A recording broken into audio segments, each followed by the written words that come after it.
jatuh itu aku nggak tahu kapan jatuhnya gitu dalam gendongan itu.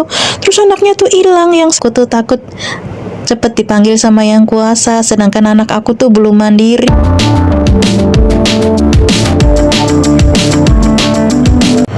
Halo teman-teman, Assalamualaikum. Jumpa lagi dengan Arsi Channel. Gimana kabarnya teman-teman semua? Semoga teman-teman semua selalu dalam keadaan sehat walafiat, tidak kurang suatu apapun, dilancarkan semua urusannya, amin. Ini aku lagi sarapan teman-teman, jam 8. Aku sarapan mie, udah mau habis sih. Sama pare, sama ayam. Kemarin aku tuh ungkep ayam sama pare. Enak banget. Aku tuh kalau masak pare tuh sukanya yang masih ada pahit-pahitnya gitu. Masaknya udah sore, kemudian aku simpen di kamar aku. Karena akunya udah masak pare, majikan telepon katanya mau makan di rumah. Dia katanya udah beli ayam segar. Jadi aku kan ya nggak enak ya.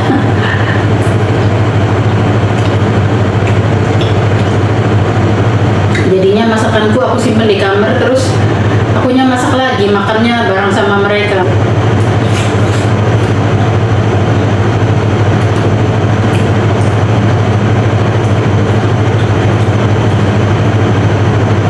Enak juga makan pare sama mie. Dibikin enak aja lah.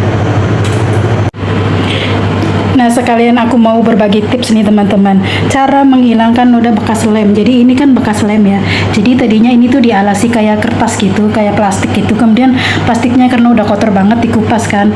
Nah, udah aku cuci pakai bermacam deterjen pembersih, itu susah hilangnya ya. Ini bekasnya lem ini susah banget hilangnya. Kemudian aku baca di Google, ternyata bisa pakai cuka, pakai aseton, pakai salah satunya itu pakai minyak kayu putih. Karena aku punyanya minyak kayu putih ya, jadi aku menggunakan minyak kayu putih. Ternyata semudah ini ya teman-teman, lihat. Jadi aku kasih minyak kayu putih sedikit ya, berapa tetes, kemudian lihat ini kan bekasnya lem ya, langsung aku lap begini, 1 kali elapan aja ya teman-teman, langsung cling. Masya Allah, memang ya TKW Hongkong tidak ada duanya. Aku sampai ketawa, nggak tahu kenapa pas ininya langsung bersih tuh aku ketawa, karena dari tadi aku tuh nyuci ini berulang-ulang pakai kawat, pakai klorok, pakai semua segala macam pembersih besi, pembersih aluminium. Ternyata caranya semudah ini ya teman-teman. Aku tadi ketawa ngakak. Ini aku lagi bikin itu ya, pegangan buat panci. Jadi kalau panci panas tuh pegangannya ya, kalau panas banget bisa dilipat jadi 2. Udah kain yang nggak kepake gitu ya teman-teman. Ya sebenarnya sih ini tuh butuh-butuh enggak gitu, karena banyak handuk kecil juga banyak ya. Daripada duduk nganggur gitu lah teman-teman.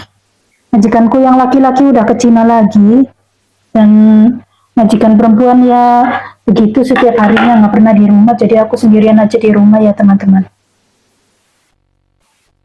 Nanti mau nyetrika, tadi nyucinya pakai tangan karena mesin cucinya yang baru belum datang ya, yang lama itu belum, nggak boleh dipakai, takut kenapa-napa karena udah rusak ya. Aku sih tadi nyuci bajuku sendiri tuh masih pakai mesin itu ya, cuman ya gitu kayak kalau udahnya tuh apa sih berasap gitu, panas banget mesin cucinya tuh, terus kayak ada bau kebakar, jadi takut ya, aku sendiri takut. Cuman karena cucianku banyak, jadi aku mau pakai tangan ya males. Jadi tadi cucian majikan aku pakai tangan, terus mengeringkannya aja pakai mesin. Terus kan kalau karena mesin cucinya bocor, jadi airnya itu kan takutnya malah merusak tempat tidur aku gitu, karena kan masuknya ke kamar aku airnya itu. Tapi aku bandel, kata majikan jangan dipakai, tadi aku pakai buat nyuci baju aku sendiri.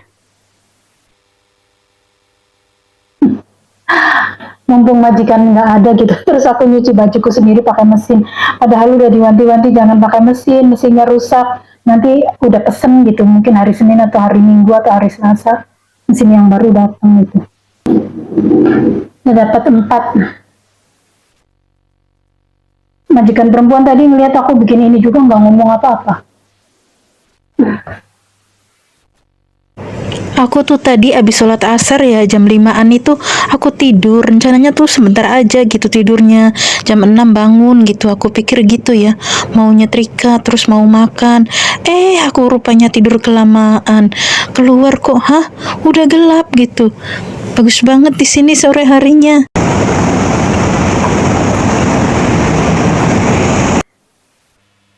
Baru bangun tidur nih teman-teman.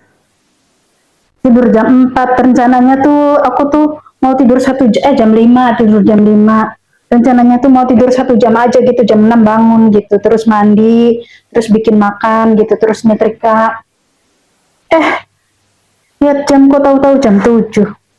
Lihat keluar kok tahu-tahu tuh sore gitu ya. Udah petang. Bagus banget di luar tadi tuh. Jadi bikin makannya nggak jadi, aku langsung nyetrika. Untung majikan nggak pulang makan. Memang jarang pulang makan sih. Tapi nggak tahu kenapa kalau majikan laki-laki ada di Hong Kong gitu ya, aku tuh nggak berani mau tidur tuh.